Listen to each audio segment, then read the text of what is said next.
Salut à tous, alors c'est Quentin Masson alias QTMSN. Aujourd'hui on se retrouve dans une nouvelle vidéo.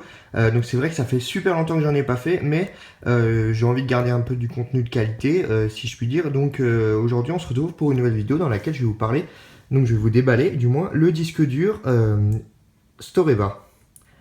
Alors le disque dur Storeva, donc c'est un disque dur de 2,5 pouces qui a 500 Go de stockage, qui fait donc 70 grammes.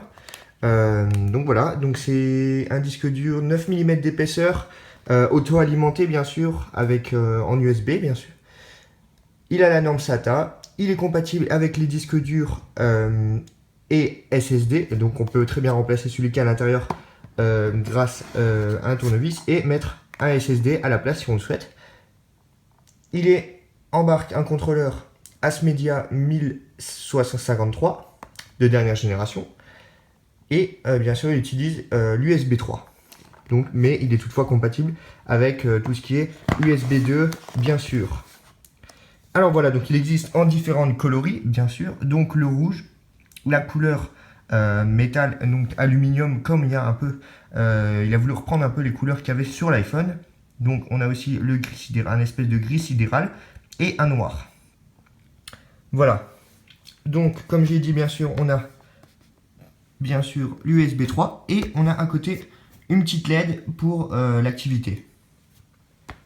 Alors donc, je vais déjà vous enlever la boîte, je reviens dans la vidéo et après on parlera un peu de son design.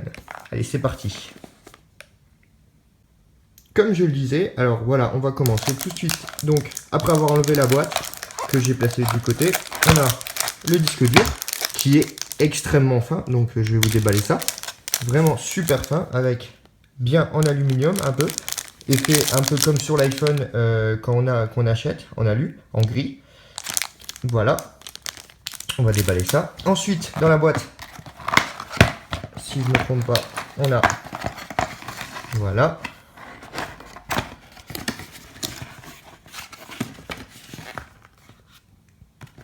On a ensuite une petite notice d'explication. Mais on a également, très apprécié, une petite sacoche pour pouvoir mettre le disque dur dedans. Voilà.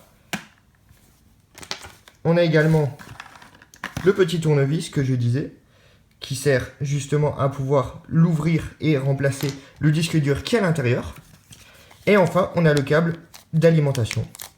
Donc en USB qui permet, qui est auto-alimenté bien sûr, comme je disais, qui permet de brancher à un ordinateur en USB 3 ou USB 2 en fonction de la connectique que vous avez sur votre ordinateur, et de pouvoir donc bien sûr l'alimenter, mais tout en transférant, en étant utilisé comme transfert. Voilà, donc si on reprend le disque dur, on va l'enlever de sa petite pochette, voilà. Hop.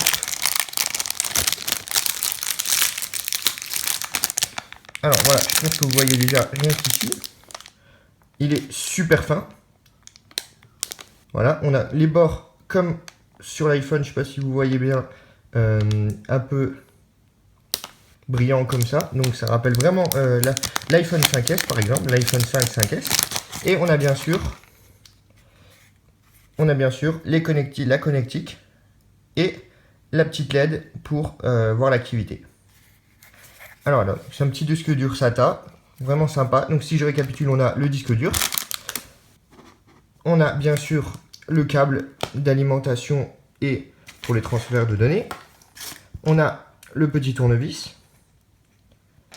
Et on a la notice et une petite sacoche. Donc voilà, donc c'était une petite vidéo. Donc j'ai oublié de préciser que le prix est de 99 $ pour le 500 Go.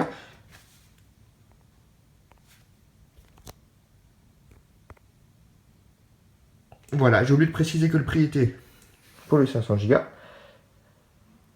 On se retrouve bien sûr pour une prochaine vidéo. J'ai pas mal de petits déballages à vous faire en ce moment, donc je vais en profiter. N'hésitez pas à mettre un petit j'aime et surtout à partager la vidéo, ce qui me permet de pouvoir vous proposer d'autres vidéos, bien sûr. Et voilà, c'était QTMSN, Quentin Masson. À la prochaine!